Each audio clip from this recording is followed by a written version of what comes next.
La 32e édition du championnat du monde jeunes chevaux de concours complet regroupe comme chaque année la crème des chevaux de 6 et 7 ans. Venant des 4 coins du monde, l'objectif est simple, devenir le meilleur mondial de sa catégorie. But ultime, pas si sûr, car les cavaliers sont ici pour parfaire la formation de leurs futurs cracks. Dans cette première journée d'épreuve, c'est la moitié des concurrents qui se sont élancés dans la compétition. Thomas Carlyle, seul Français de la journée au dressage des 6 ans, présentait la toute récente championne de France Birman, sous le regard bienveillant de son esseur et propriétaire.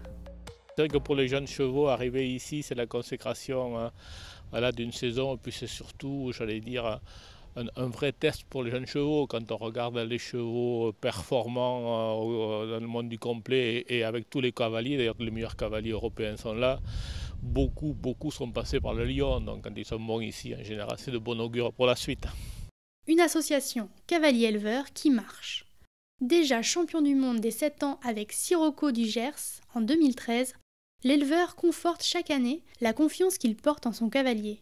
D'abord, c'est un grand champion, et c'est un champion parce qu'il est perfectionniste, je pense. Il cherche toujours comment tirer le maximum du cheval, comment travailler, comment le faire progresser, comment lui monter. Il a vraiment le souci du détail et il travaille beaucoup. On a du talent, mais il a beaucoup de travail et il n'est jamais satisfait. Alors parfois on se dit mais jamais il est content, mais c'est ça son moteur aussi, c'est parce qu'il veut toujours faire mieux.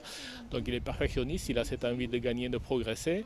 Puis il a une autre qualité moi que j'aime beaucoup, c'est qu'il aime ça, il aime voir grandir les chevaux et c'est un bon cavalier de jeunes chevaux. Et je pense que pour être un grand champion complet, c'est bien d'avoir des chevaux jeunes et de les former.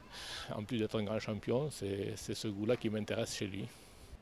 Former les jeunes chevaux d'aujourd'hui pour demain et pourquoi pas les JO 2024 à Paris. Des jeux à domicile, pas forcément un atout pour Birman, pensionnaire de l'IFCE du Lion d'Angers.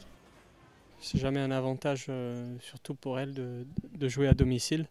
Elle n'a pas l'habitude de voir le parc aussi affolé, avec autant d'agitation. Pour elle, c'est sa maison et c'est toujours un endroit très paisible, très calme. Donc c'est vrai que pour elle qui est assez susceptible au moindre bruit, au moindre geste dans sa vision, ça a toujours à être un atelier assez délicat aujourd'hui pour elle.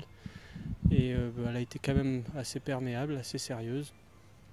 Une petite faute au galop qui est pas très grave, mais qui je pense un peu due à ce manque d'expérience et sa susceptibilité à des atmosphères, à des choses un peu plus qui sortent de son ordinaire. Je pense qu'elle aurait pris le camion pour aller sur un concours ailleurs, elle aurait été un peu plus à son avantage. Malgré tout, la belle jument Selle Français partira sur le cross avec un total de 42 points et se place 4e avant le passage des derniers concurrents. La leader de la journée est Izzy Taylor, avec Monkeying Around. Ce couple du Royaume-Uni se lancera sur le cross avec 37,6. Chez les 7 ans, 4 représentants français dans cette première partie de dressage. Astier Nicolas obtient 44,6 avec le champion de France Alerta Malibor. Malgré la déception de son cavalier, le jeune anglo-arabe obtient la 3e place de la journée. Guireg Lecoz et Esprit de la Loge cumulent 46,9 en se positionnant en 5e place. Plus loin dans le classement, on retrouve Arthur Dufort qui compte 55,5 avec Gredington Meltime. Et Cédric Liard, associé à Kanakin du Sur, obtient 55,7. Le couple leader des 7 ans de la journée est néo-zélandais. Avec 42 points, James Avery s'élancera samedi sur le cross avec Vitaly. Place au dernier concurrent pour une nouvelle journée de dressage, avec en lice 7 autres couples français.